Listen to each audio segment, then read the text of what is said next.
Hello friends, આજના વિડીયોમાં આપણે અધ્યયન, અધ્યાપન, વર્ગ વ્યવહાર, મૂલ્યાંકન, માઇક્રો ટીચિંગ આ બધા જે ટૉપિક્સ છે એ ટૉપિક્સને આપણે આ વિડીયોમાં ઇન્ક્લુડ કર્યા છે. એમાં મોસ્ટ આઈએમપી એમસીક્યુ ક્વેશ્ચન્સ છે એ આપણે ડિસ્કસ કરવાના છીએ. તો ટાઈમ વેસ્ટ ના કરતાં આપણે સ્ટાર્ટ કરીએ. પહેલો પ્રશ્ન છે, કરીને શીખો લર્નિંગ બાય એક્શન સિદ્ધાંતના પ્રણેતા કોણ છે? તો સાચો જવાબ આવશે જ્હોન ડ્યુઈ. તો એની માહિતી જોઈએ આપણે. જ્હોન ડ્યુઈએ કહ્યું કે બાળક શ્રેષ્ઠ રીતે ત્યારે શીખે છે જ્યારે તે પોતે કાર્ય કરે છે, એક્શન કરે છે. એટલે જ તેમને learning by doing, learning by એક્શનના પ્રણેતા કહેવામાં આવે છે. તો આ મિત્રો યાદ રાખવાનું, લર્નિંગ બાય ડુઈંગ અથવા તો લર્નિંગ બાય એક્શનના પ્રણેતા છે જ્હોન ડ્યુઈ. હવે સ્કિનર, એમાં જે બીજા ઓપ્શન છે એ પણ આપણે જોઈ લઈએ. તો સ્કિનરે કયો સિદ્ધાંત આપેલો હતો? ક્રિયાત્મક શરત બંધન. પાવલોએ કયો સિદ્ધાંત આપેલો હતો? શાસ્ત્રીય શરત બંધન. થોર્નડાઇક એમને પ્રયોગ અને ભૂલ, ટ્રાયલ એન્ડ એરર એ આપ્યો હતો. તો આ એમની માહિતી પણ આવી ગઈ મિત્રો. પ્રશ્ન 2, શિક્ષણમાં મનોવિજ્ઞાનનો પ્રવેશ કોણે કરાવ્યો? સાચો જવાબ આવશે રૂસો. તો એની માહિતી જોઈએ. શિક્ષણમાં મનોવિજ્ઞાનનો પ્રવેશ કરાવનાર તરીકે જીન જેક્સ રૂસોને માનવામાં આવે છે. પરિચય જોઈએ તો ફ્રેન્ચ તત્વચિંતક, ફિલોસોફર અને શિક્ષણશાસ્ત્રી. આધુનિક શિક્ષણમાં બાળક કેન્દ્રિત શિક્ષણ, ચાઇલ્ડ સેન્ટર્ડ એજ્યુકેશનના પાયાના વિચારક. શિક્ષક ક્ષેત્રે એમનું યોગદાન, બાળકના સ્વભાવ અને વિકાસ પર ભાર, મનોવિજ્ઞાન આધારિત શિક્ષણ, લર્નિંગ બાય નેચર, કુદરત દ્વારા શીખવું, નકારાત્મક શિક્ષણ, નેગેટિવ એજ્યુકેશન, નાની ઉંમરે ઉપદેશ નહીં પણ અનુભવ દ્વારા શીખવા જેવું. એટલે આ એમને બધાય વાત કરેલી છે. પ્રશ્ન 3, કરીને શીખો લર્નિંગ બાય ડુઈંગ સિદ્ધાંત કઈ શિક્ષણ પદ્ધતિનો પાયો છે? તો સાચો જવાબ આવશે પ્રાયોગિક પદ્ધતિ. તો લર્નિંગ બાય ડુઈંગ શું છે? તો વિદ્યાર્થી સૌથી વધુ અસરકારક રીતે ત્યારે શીખે છે જ્યારે તે પોતે કાર્ય કરે છે. તો આપણે જોઈ વાત, જેના પ્રણેતા જ્હોન ડ્યુઈ છે. હવે પ્રોજેક્ટ પદ્ધતિ વ્યવહારિક સ્વરૂપ આપનાર વિલિયમ કિલપેટ્રિક છે. તો પ્રોજેક્ટ પદ્ધતિ કોને વિકસાવી? વિલિયમ કિલપેટ્રિક, એ યાદ રાખવાનું. વિલિયમ કિલપેટ્રિક એ અમેરિકન શિક્ષણશાસ્ત્રી હતા અને તેઓ પ્રોજેક્ટ પદ્ધતિના મુખ્ય વિકાસકર્તા તરીકે જાણીતા છે. તેમણે જ્હોન ડ્યુઈના લર્નિંગ બાય ડુઈંગના વિચારને વ્યવહારિક સ્વરૂપ આપ્યું હતું. તો આ વાત પણ એમાં આવી ગઈ કે પ્રોજેક્ટ પદ્ધતિ કોને આપી? વિલિયમ કિલપેટ્રિક. શિક્ષણમાં મલ્ટીમીડિયાનો અર્થ શું થાય છે? તો સાચો જવાબ આવશે બી, લખાણ, ઓડિયો, વિડીયો અને એનિમેશનનું મિશ્રણ. તો મલ્ટીમીડિયા એટલે એકથી વધુ માધ્યમનો સંયુક્ત ઉપયોગ કરીને શિક્ષણ આપવું. એટલે કે શિક્ષણમાં લખાણ, અવાજ, ચિત્ર, વિડીયો, એનિમેશન, ગ્રાફિક્સનો એકસાથે ઉપયોગ થાય તેને મલ્ટીમીડિયા શિક્ષણ કહેવામાં આવે છે. તો આ માહિતી છે.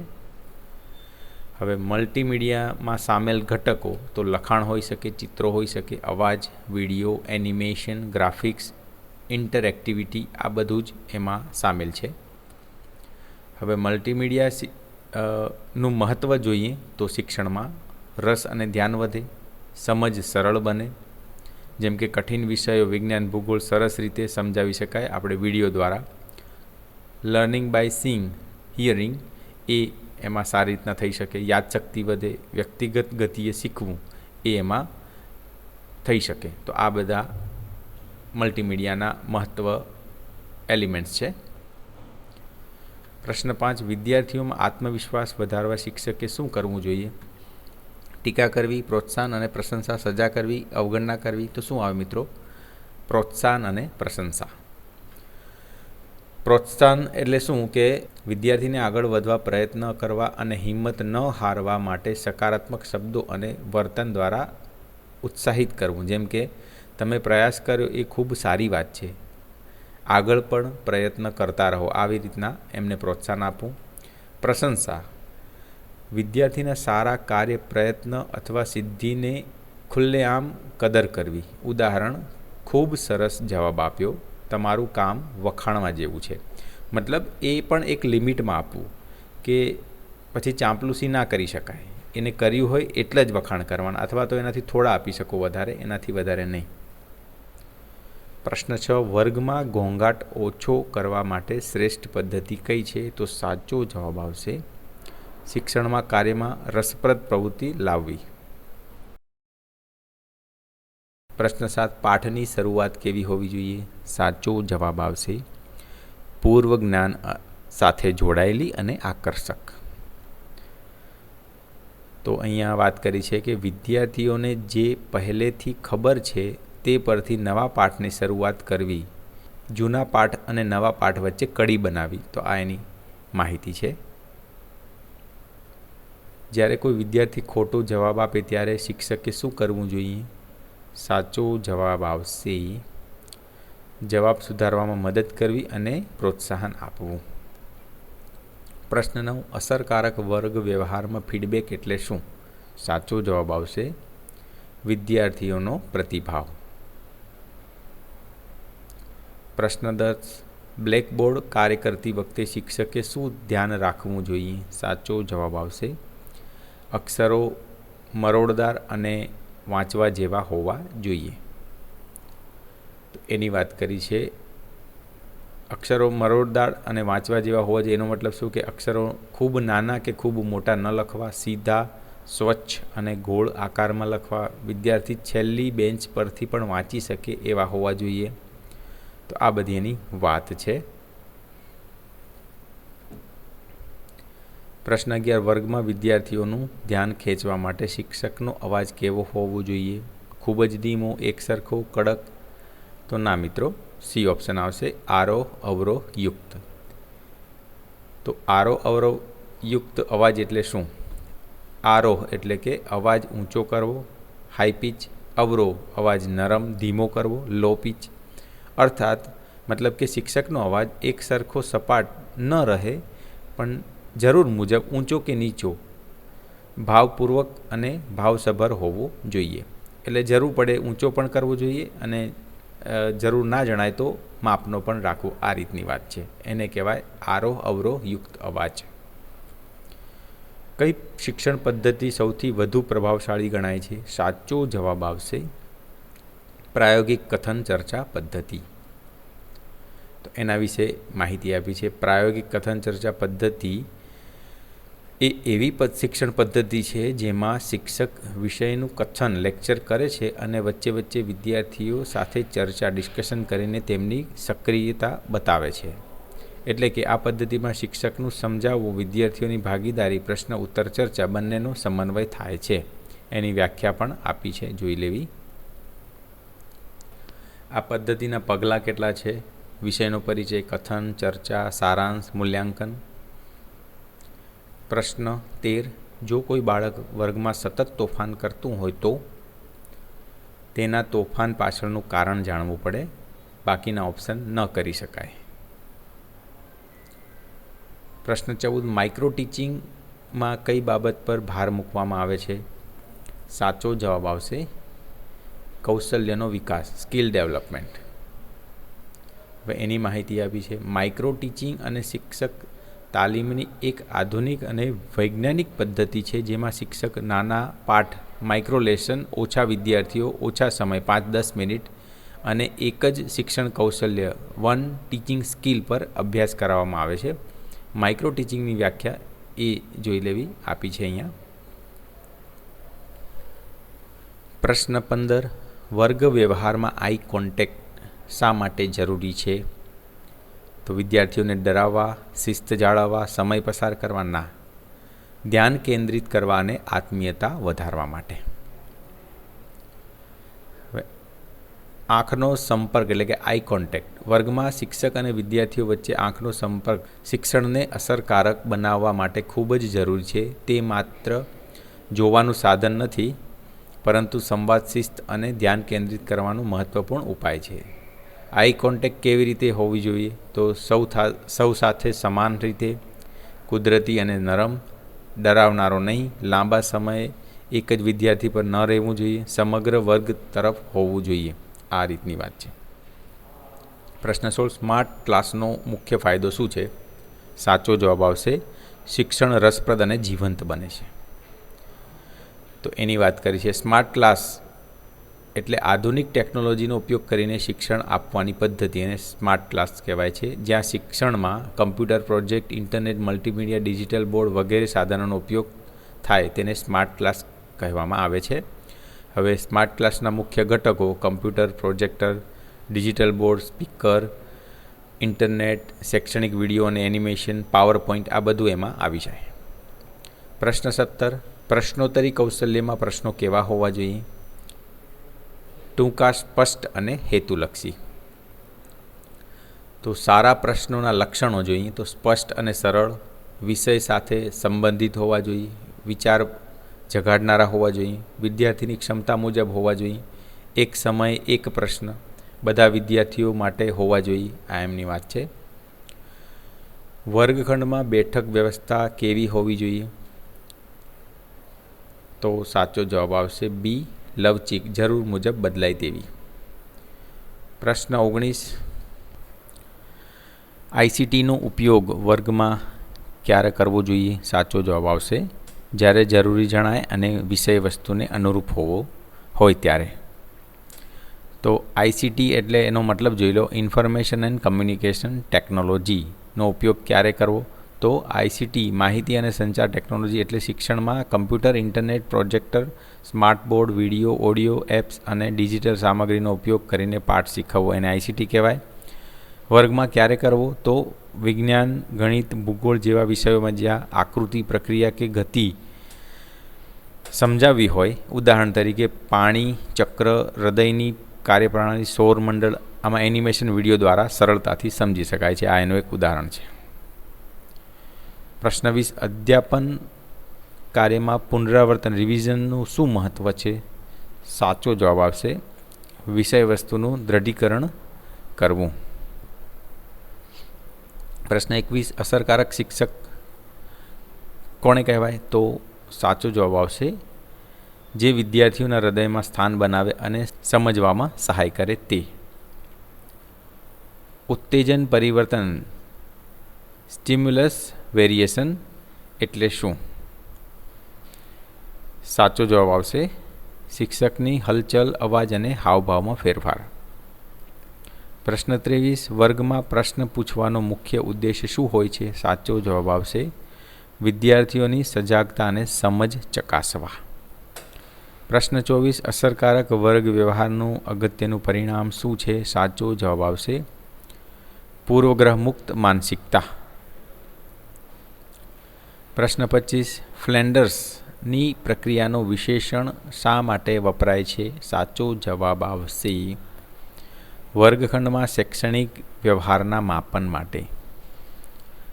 હવે નેટ ફ્લેન્ડર્સ દ્વારા વિકસિત પદ્ધતિની વાત કરીએ તો જેને ફ્લેન્ડર્સ ઇન્ટરેક્શન એનાલિસિસ સિસ્ટમ FIAS કહેવામાં આવે છે. આ પ્રક્રિયા શિક્ષક અને વિદ્યાર્થી વચ્ચે થતા સંવાદ અને વર્તનને વૈજ્ઞાનિક રીતે નિરીક્ષણ, નોંધણી અને વિશ્લેષણ કરવા માટે વપરાય છે. પ્રશ્ન 26, વર્ગખંડમાં લોકશાહી મૂલ્યો સ્થાપવા શિક્ષકે શું કરવું જોઈએ? સાચો જવાબ આવશે વિદ્યાર્થીઓના મંતવ્યોને માન આપવું. પ્રશ્ન 27, સેતુ કૌશલ્ય બ્રિજ સ્કિલ ક્યારે વપરાય છે? સાચો જવાબ આવશે નવા એકમની શરૂઆતમાં પૂર્વ જ્ઞાન સાથે જોડવા. એટલે કે પાછળ જે પાઠ ચાલી ગયો અને નવો જે એકમ ચલાવવાનો છે એના વચ્ચે જે કંઈ બી સંગતતા હોય તો એની વાત કરીને પછી પાઠ ચાલુ કરવો એની વાત છે. વર્ગમાં 0 કલાક 0 અવર્સનો ઉપયોગ શા માટે થઈ શકે? સાચો જવાબ આવશે વિદ્યાર્થીઓની સર્જનાત્મક પ્રવૃત્તિઓ માટે.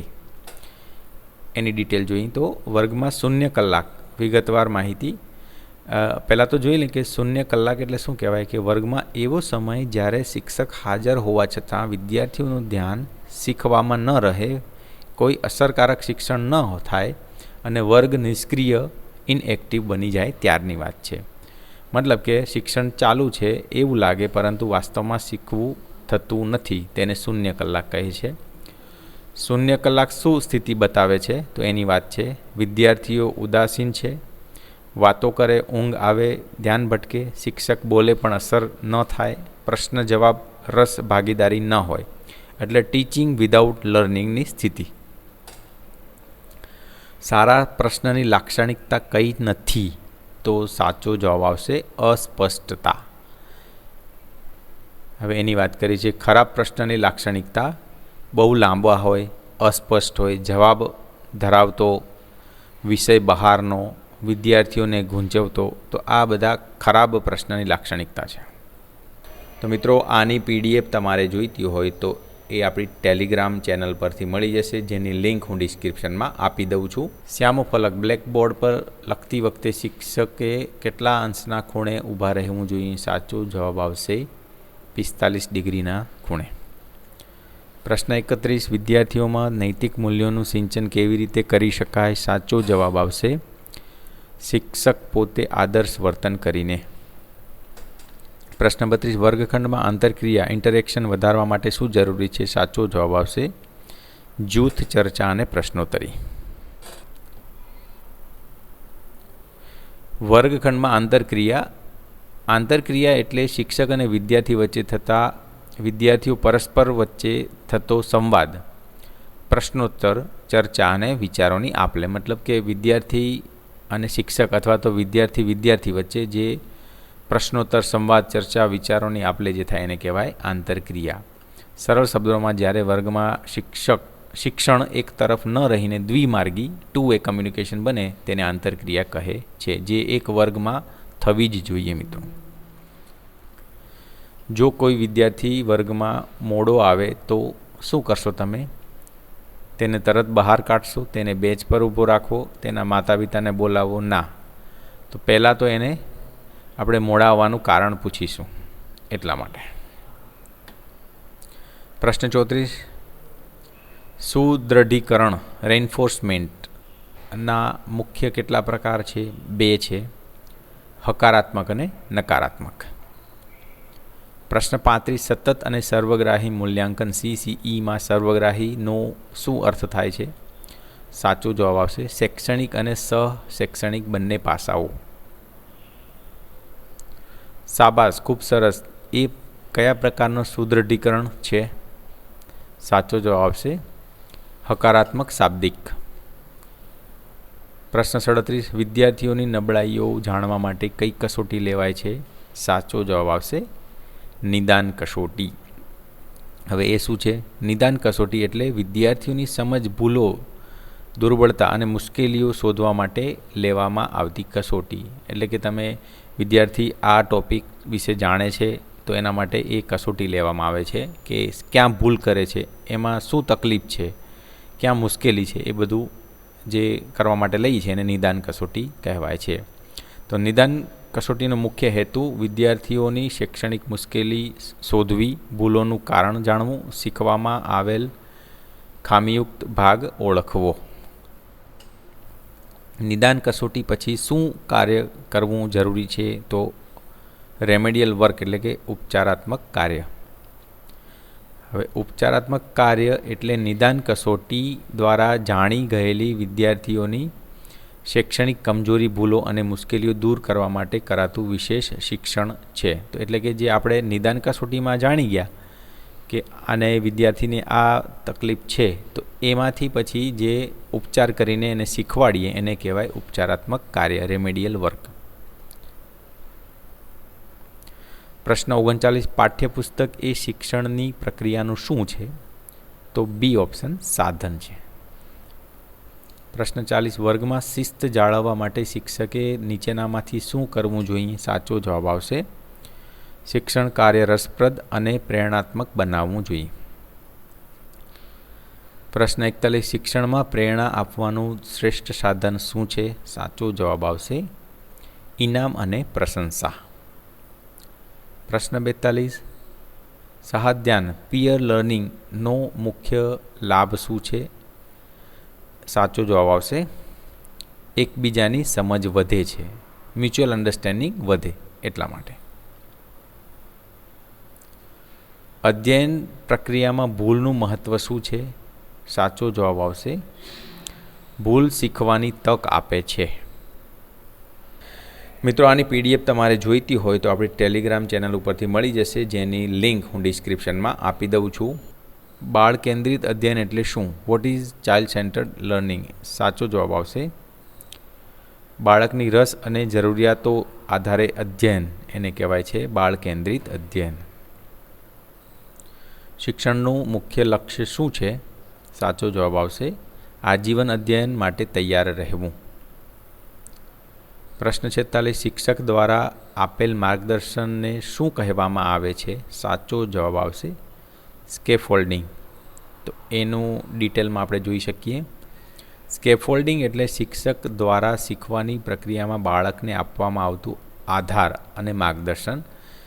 જેમ વિદ્યાર્થી શીખવામાં જેમ કુશળ બનતો જાય તેમ શિક્ષક આ આધાર ધીમે ધીમે ઘટાડે છે, બિલ્ડિંગમાં સ્કેફોલ્ડ ઉતારવા જેવી રીતે. સારાંશ: શિક્ષક દ્વારા આપેલ માર્ગદર્શનને સ્કેફોલ્ડિંગ કહેવામાં આવે છે. આ વાત છે. શિક્ષણ અને અધ્યયન વચ્ચેનો સંબંધ શું છે? સાચો જવાબ આવશે અધ્યયન અંત છે, શિક્ષણ સાધન છે. Learning is and, teaching is the means.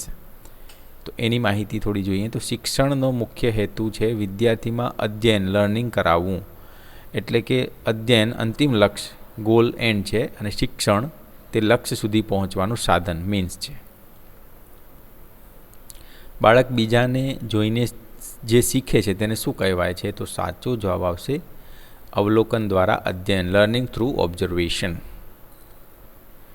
તો અવલોકન દ્વારા અધ્યયન એટલે જ્યારે વ્યક્તિ બીજાના વર્તનને ધ્યાનથી જોઈને ઓબ્ઝર્વ કરીને તેવું જ વર્તન શીખે છે તેને અવલોકન દ્વારા અધ્યયન કહે છે.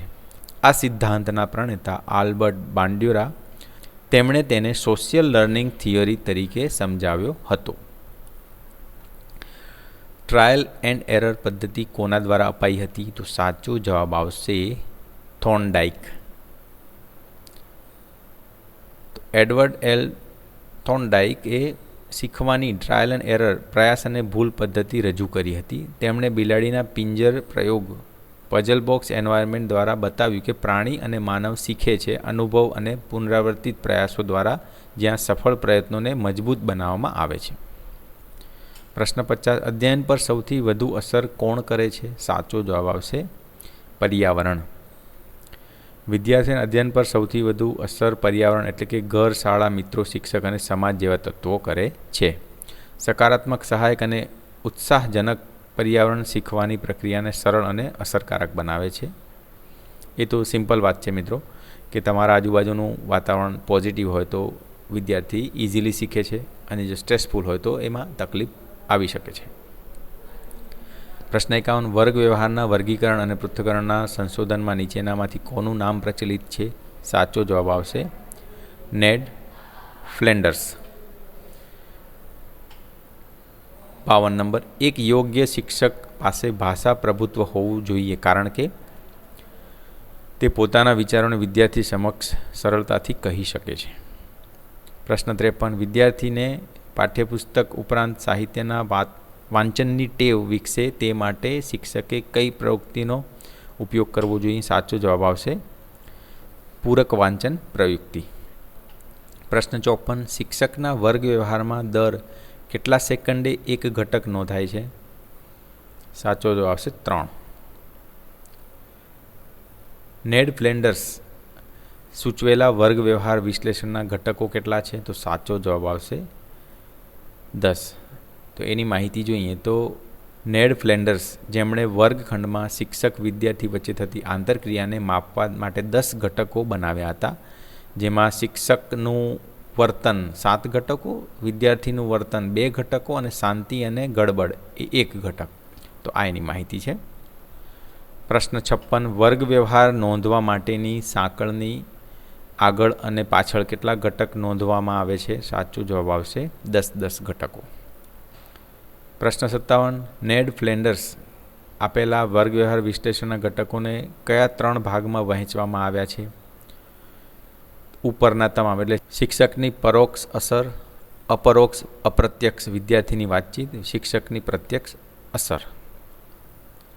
પ્રશ્ન 58 વિદ્યાર્થીની વાતચીતમાં મુખ્યત્વે કેટલા ઘટકો સમાવેશ થાય છે? તો સાચો જવાબ આવશે 3 ઘટકો. વર્ગ વ્યવહારમાં શિક્ષણ પ્રક્રિયાના કેટલા ધ્રુવો સંકળાયેલા છે? સાચો જવાબ આવશે 3 ધ્રુવો. પ્રશ્ન 60 વર્ગ શિક્ષણમાં દ્રઢીકરણ માટે શિક્ષકે કઈ પ્રયુક્તિનો ઉપયોગ કરવો જોઈએ? સાચો જવાબ આવશે ગૃહકાર્ય પ્રયુક્તિ.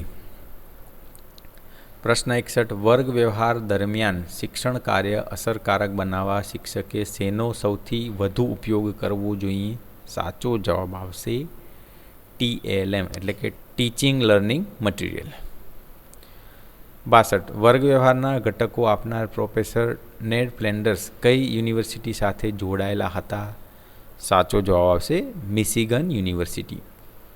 પ્રશ્ન 63 શિક્ષણ કાર્ય દરમિયાન કોઈ વિદ્યાર્થી તમને ખલેલ પહોંચાડે ત્યારે તમે શું કરશો?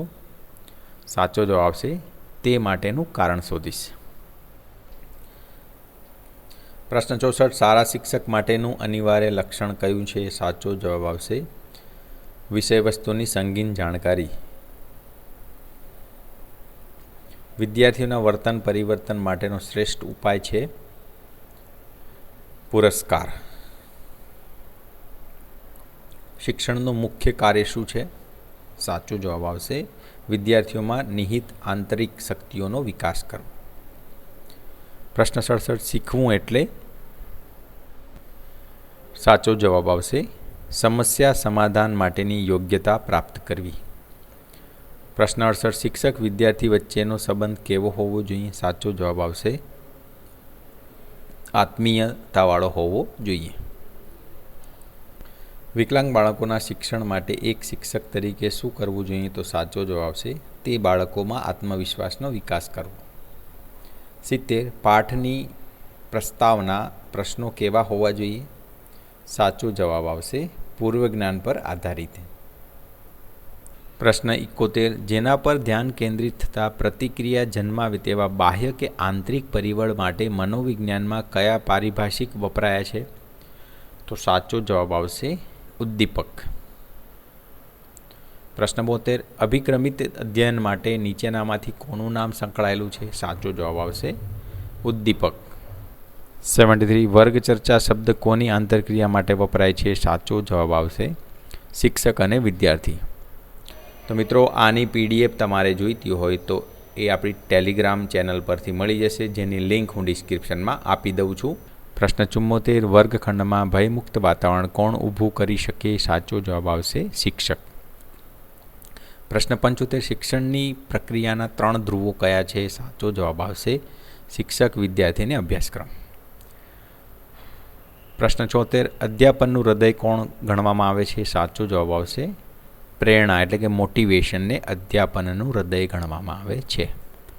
પ્રશ્ન 77 વિદ્યાર્થીના વ્યક્તિત્વના સર્વાંગી વિકાસ માટે કઈ બાબત અનિવાર્ય છે? સાચો જવાબ આવશે સહશૈક્ષણિક પ્રવૃત્તિઓ. પ્રશ્ન 78 એડગર ડેલના અનુભવ શંકુ મુજબ કયા પ્રકારનો અનુભવ સૌથી વધુ અસરકારક છે? સાચો જવાબ આવશે પ્રત્યક્ષ અનુભવ. એડગર ડેલ એટલે પ્રત્યક્ષ, એમના અનુભવ શંકુ એના ઉપરથી એ વાત આવે છે. એમના વિશે વાત જોઈએ તો એડગર ડેલના અનુભવ શંકુ મુજબ જે અનુભવ સીધા કરીને શીખવામાં આવે છે, ડુઈંગ પ્રેક્ટિસિંગ, તે અનુભવ સૌથી સ્પષ્ટ, સૌથી યાદગાર, સૌથી અસરકારક હોય છે. નીચેનામાંથી કયું શ્રાવ્ય સાધન ઓડિયો એડ છે? સાચો જવાબ આવશે રેડિયો. ટેલિવિઝન છે એ દ્રશ્ય શ્રાવ્ય સાધન છે, ખાલી શ્રાવ્ય સાધન નથી, એ યાદ રાખવાનું મિત્રો. ગ્રીન બોર્ડ કે બ્લેક બોર્ડ એ કેવા પ્રકારનું સાધન છે? સાચો જવાબ આવશે દ્રશ્ય વિઝ્યુઅલ સાધન છે. પ્રશ્ન 81 વિદ્યાર્થીઓની લેખન શક્તિ સુધારવા માટે શું જરૂરી છે? સાચો જવાબ આવશે શ્રુત લેખન અને અનુલેખન. પ્રશ્ન 82 માઇક્રો ટીચિંગના પ્રણેતા કોણ છે? સાચો જવાબ આવશે D.W. એલન. વર્ગમાં પ્રત્યાયન કેવું હોવું જોઈએ? કમ્યુનિકેશન કેવું હોવું જોઈએ? સાચો જવાબ આવશે દ્વિમાર્ગી હોવું જોઈએ. મતલબ કે ખાલી શિક્ષક બોલે અને વિદ્યાર્થીઓ કંઈ રિપ્લાય ના આપે, અથવા તો વિદ્યાર્થીઓ પૂછે પણ શિક્ષકો કશું જવાબ ના આપે, તો એ કમ્યુનિકેશનનો કોઈ મતલબ નથી. પ્રશ્ન 84, બોડી લેંગ્વેજ એ કયા પ્રકારનું પ્રત્યાયન છે? સાચો જવાબ આવે નોન વર્બલ, અમૌખિક. પ્રશ્ન 85, મૂલ્યાંકનનો મુખ્ય હેતુ શું છે? સાચો જવાબ આવશે સુધારાત્મક ડગલાં લેવા અને અધ્યયન અધ્યાપન પ્રક્રિયા સુધારવી. મતલબ કે મૂલ્યાંકન ના કરીએ તો વિદ્યાર્થીને કેટલું આવડે છે કે કઈ રીતનું આવડે છે, એમાં શું ખામી છે એ ખબર ના પડી શકે એટલા માટે. અસરકારક વર્ગ વ્યવહાર માટે સૌથી મહત્ત્વનું તત્વ કયું છે? સાચો જવાબ આવશે શિક્ષક અને વિદ્યાર્થી વચ્ચેનો સંવાદ. પ્રશ્ન 87, વર્ગખંડમાં કમ્યુનિકેશન ગેપ ક્યારે સર્જાય છે? તો સાચો જવાબ આવશે ઉપરના તમામ, કે જ્યારે શિક્ષક અને વિદ્યાર્થીની ભાષા અલગ હોય, જ્યારે શિક્ષક ખૂબ ઝડપથી બોલતો હોય, જ્યારે સ્પષ્ટતાનો અભાવ હોય, તો આ બધું આવી શકે. પ્રશ્ન 88, જૂથ પ્રવૃત્તિનો સૌથી મોટો ફાયદો કયો છે? સાચો જવાબ આવશે સામાજિકતા અને સહકારની ભાવના કેળવાય છે. ક્વેશ્ચન નંબર 89, માઇક્રો ટીચિંગનો એક પાઠ સાયકલ સામાન્ય રીતે કેટલી મિનિટનો હોય છે? સાચો જવાબ આવશે 36 મિનિટ, સંપૂર્ણ ચક્ર. ક્વેશ્ચન નંબર 89, માઇક્રો ટીચિંગનો એક પાઠ સાયકલ સામાન્ય રીતે કેટલી મિનિટનો હોય છે? તો સાચો જવાબ આવશે 36 મિનિટ. તો એમાં માહિતી જોઈએ તો આ રીતના ચક્રનું આખું વિભાજન હોય છે. 6 મિનિટ શિક્ષણ, 6 મિનિટ પ્રતિસાદ, 12 મિનિટ પુનઃ આયોજન, 6 મિનિટ પુનઃ શિક્ષણ અને 6 મિનિટ પુનઃ પ્રતિસાદ. આ રીતના એનું બાયફર્કેશન હોય છે 36 મિનિટનું. પ્રશ્ન 90, શિક્ષણ પ્રક્રિયામાં ફીડબેક કોણ આપે છે? તો સાચો જવાબ આવશે શિક્ષક અને વિદ્યાર્થી બંને આપે છે. પ્રશ્ન 91, અસરકારક વક્તા બનવા શિક્ષકમાં કયો ગુણ હોવો જરૂરી છે? સાચો જવાબ આવશે શબ્દ ભંડોળ અને સ્પષ્ટ ઉચ્ચારણ. પ્રશ્ન 92, વર્ગખંડમાં શિક્ષકની સફળતા શેમાં રહેલી છે? સાચો જવાબ આવશે તે કેટલું સમજાવી શકે છે તેમાં. પ્રશ્ન 93, શિક્ષકે વર્ગમાં કયા અવાજે બોલવું જોઈએ? તો સાચો જવાબ આવશે છેલ્લા વિદ્યાર્થી સુધી સંભળાય તેટલા મધ્યમ અવાજે, ઊંચાઈ નહીં અને બહુ નીચા પણ નહીં. પ્રશ્ન 94, બાળકની પ્રથમ શાળા કઈ છે? તો સાચો જવાબ આવશે પરિવાર અને ઘર એ બાળકની પ્રથમ શાળા છે. પ્રશ્ન 95, પાઠ આયોજન લેસન પ્લાનનો મુખ્ય ફાયદો શું છે? સાચો જવાબ આવશે શૈક્ષણિક લક્ષ્યો સિદ્ધ કરવામાં સરળતા રહે તે માટે. પ્રાથમિક શિક્ષણમાં માતૃભાષાનું મહત્ત્વ શું છે? તો સાચો જવાબ આવશે બાળક સરળતાથી સમજી શકે છે એટલા માટે. કારણ કે બાળક નાનું હોય તો એ માતૃભાષા જ સારી રીતના સમજી શકે છે અથવા તો બોલી શકે છે, એટલા માટે એ માતૃભાષામાં પ્રાથમિક શિક્ષણ જરૂરી છે. કઈ ઉંમરના બાળકો માટે આરટીઈ એક્ટ 2009 લાગુ પડે છે? તો સાચો જવાબ આવશે 6 થી 14 વર્ષ. તો right to children to free and compulsory education, જે RTE right to education act 2009 Bharat સરકાર દ્વારા બનાવેલ કાયદો છે, જે મુજબ 6 થી 14 વર્ષના ઉંમરના બાળકને મફત અને ફરજિયાત પ્રાથમિક શિક્ષણનો અધિકાર આપવામાં આવ્યો છે. આ કાયદો 1 એપ્રિલ 2010થી અમલમાં આવ્યો છે અને એના મુખ્ય મુદ્દા પણ લખ્યા છે. મફત અને ફરજિયાત શિક્ષણ, 25% અનામત રિઝર્વેશન, કોઈ ફી નહીં, નો ડિટેન્શન નીતિ, આ બધી જ વાત આમાં કરી છે. પ્રશ્ન 98, શાળા એ સમાજની કેવી આવૃત્તિ છે? લઘુ આવૃત્તિ છે. પ્રશ્ન 99, વિદ્યાર્થીઓના ડરને દૂર કરવા શિક્ષકે શું બનવું જોઈએ? સાચો જવાબ આવશે મિત્ર અને માર્ગદર્શક. પ્રશ્ન 100, શિક્ષકે વર્ગમાં કયા પ્રકારનો અભિગમ રાખવો જોઈએ? સાચો જવાબ આવશે લોકશાહી અભિગમ રાખવો જોઈએ. તો મિત્રો, આમાં આપણે વર્ગ વ્યવહાર, અધ્યયન અધ્યાપન, મૂલ્યાંકન, માઇક્રો ટીચિંગ આ બધું જ ઇન્ક્લુડ કરેલું હતું. તો આ વિડીયો તમને કેવો લાગ્યો એ જરૂરથી કહેજો, અને હજુ સુધી જો આપણી ચેનલને સબસ્ક્રાઈબ ના કરી હોય તો કરી દેજો. તો મિત્રો, આની પીડીએફ તમારે જોઈતી હોય તો એ આપણી ટેલિગ્રામ ચેનલ પરથી મળી જશે, જેની લિંક હું ડિસ્ક્રિપ્શનમાં આપી દઉં છું. ધન્યવાદ.